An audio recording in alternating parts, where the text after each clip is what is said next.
Ladies and gentlemen, please welcome to the stage National VOAD President CEO April Wood.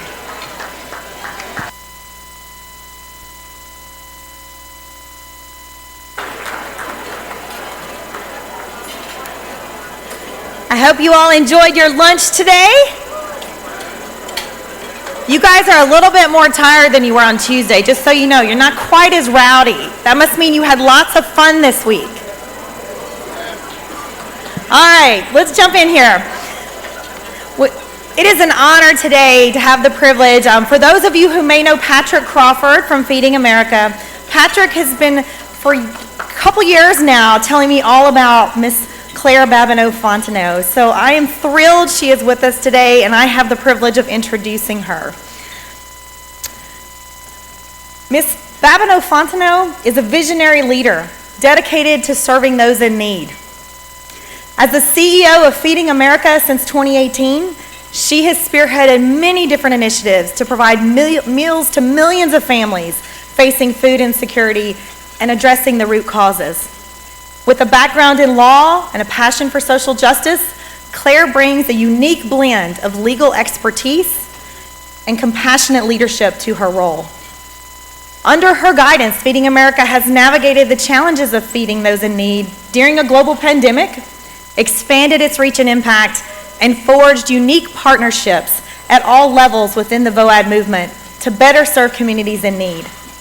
Claire's unwavering commitment to building a more equitable society has made her a driving force in the fight against hunger, inspiring others to join the movement for change.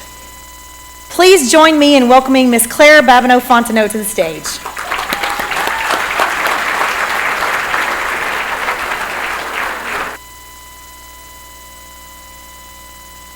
I'm glad to be here.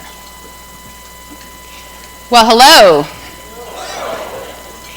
Now, I must say at the outset that one of the advantages that I had in a former life is that I used to be the chief tax officer for a major company.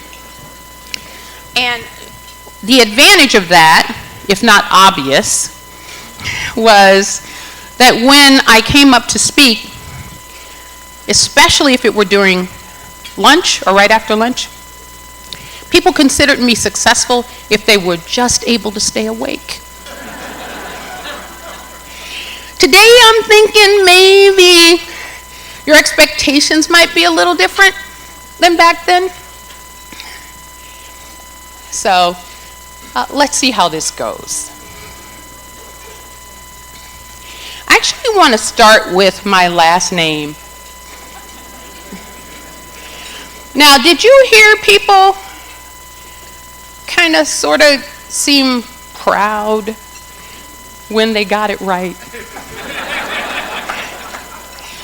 Babineaux, Fontenot, Babineaux, Fontenot. So I'm going to ask this audience, do you have any idea where on earth does a person get a name like that? Louisiana! Woo, woo, woo! Exactly. Louisiana. Opelousas, Louisiana, to be exact. Wait. I don't normally get any applause for that part. Woohoo! Opelousas, Louisiana, South Central Louisiana. That's the place where I was born and raised. So it's the place where I learned to talk.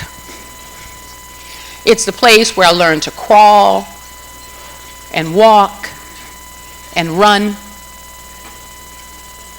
It's the place where I learned my colors, and it's the place where I learned my alphabets.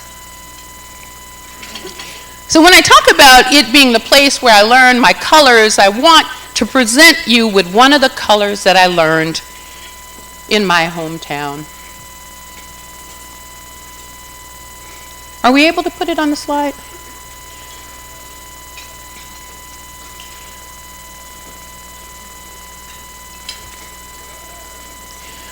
Let's see. Nope. That's it. Okay, so what color is that? Blue. But when you grow up where I grew up, it actually is a rather particular blue. So I'm going to click through a few more slides and see when you figure out what kind of blue this blue is.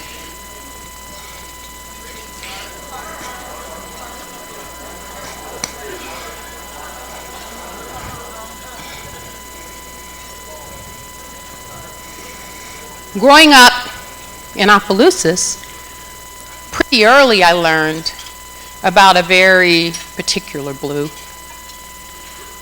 roof tarp blue. And when it came to my alphabet, I actually learned that sometimes H comes before A. Can you think about a time when it does? When you grow up in a place referred to as Hurricane Alley. So when I was invited to be here, I want you to understand that I knew that I was going to get a chance to say thank you to people who have been my heroes my whole life. It's not possible to grow up where I grew up and fail to understand that there are people like you out there. People who run toward storms and tornadoes and wildfires. Wow.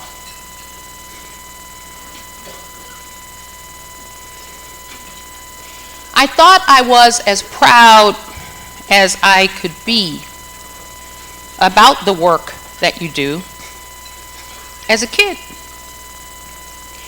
But I actually learned that it took on a different kind of meaning for me as an adult.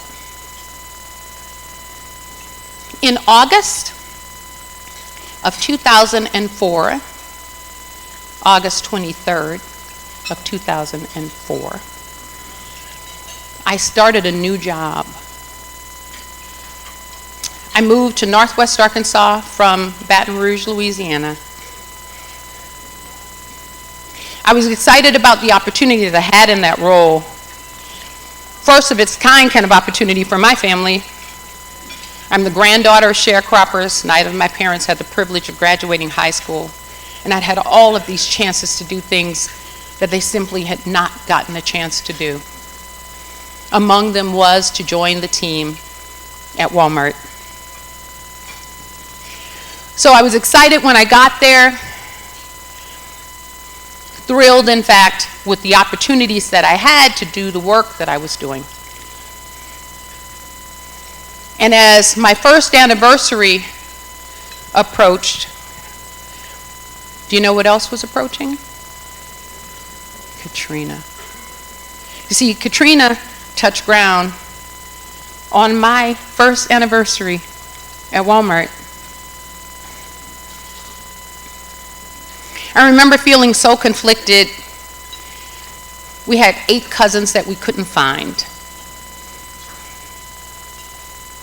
What on earth are we going to do? What does this mean for my family? What does it mean for me? Does it mean that I'm going to have to leave Walmart a year after I get there with so much work left to be done? Because of people like you, that's not what it meant. Because there were so many people out there going toward that storm. I could stay at Walmart and do the things that Walmart was uniquely positioned to do. Things that taught me things about Walmart that I will never forget. Images that I have from being there. Probably the most profound image that I have of Walmart is an image that an artist then rendered, and it's of a Walmart truck waiting to go into Katrina and getting there before many first responders. Wow. So as I want you to understand that if you hear nothing else from me, hear thank you. Thank you for who you are. Thank you for what you do. I've felt it personally and deeply A second adult reflection I have related to the work that you do came during Ida, or its aftermath. You see, I already had the privilege of being the CEO of Feeding America, greatest professional privilege of my lifetime by far. A privilege I know I would not have had if I hadn't had the opportunity to stay at Walmart. So during Hurricane Ida, I went along with Second Harvest Food Bank of New Orleans and Acadiana to Homa. And on the road to Homa, I was following one of the trucks from the food bank. We were having to avoid down power lines. It was still raining, actually, while I was on that trip in a car behind the truck. And I could hardly recognize Homa. I'd been there plenty times before. It didn't look like the Homa that I remembered. I remember we turned the corner and we went to a fire station, which was one of the only buildings still standing on the street that we were turned onto. It was fortified, it was brick. We came inside the fire station. People from the community were gathered there, finding refuge there. And I had the great privilege of being on a team of people who were bringing food. And I remember being in the kitchen area and overhearing some of the conversations happening in the fire station. And those conversations were pretty challenging. People talking about, you know, he lost his house. You know, she doesn't even have a place to stay right now. I wonder if they're going to come back after this one. And then as we're preparing the food and the lids are coming up, we're getting ready to serve. The smells of those foods, which included jambalaya and red beans and rice, started permeating the fire station. People started coming in, and I was privileged to get to serve them, and they're going back to their tables. And as they're going back to their tables, I started hearing a different kind of conversation. You know what? We're going to make it through this. We're going to bounce back. In fact, we're come back stronger, baby. Or the way they said it, babe. I hope you understand that I tell you that story because you have everything to do with that story. Feeding America is a part of a network that you're a part of. And because of the work that we do together, stories like that are not rare. And I'm deeply grateful on behalf of the thousands and thousands of people that I've seen myself, people who have said thank you to me. I bring their thanks to you too. I had a revelation when I joined Feeding America. I've had many, many revelations. But one of the revelations that I had was actually a negative one. I was sitting in my office. It was actually my first week on the job. Different members of the team were coming in and they're telling me about the work that they did. And in an effort to help me to understand my new job and their roles, they had this thing, I call it a placemat. You know, so it's a rather long piece of paper, and it's got these different sections in it. And in the far right corner, etched forever in my psyche, is a column that said, competitors.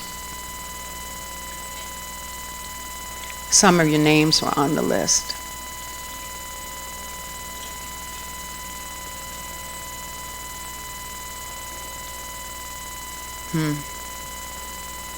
At first, I didn't think I understood what they meant. You see, coming into the nonprofit space, I thought that there wouldn't be competition.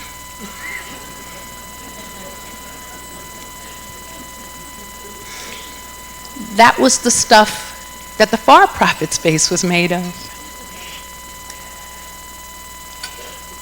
I came into a reality that I refuse from that day, this day, and forever to accept. That it has to be that way.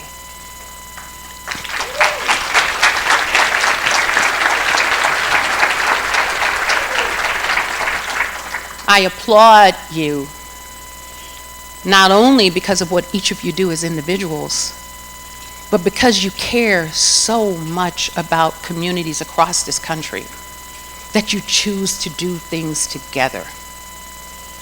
I applaud National VOAD, because what you've done is nothing short of miraculous. Because you've taken a whole bunch of cats and you've herded them quite nicely. I am among the cats ready to be herded. We have these opportunities all the time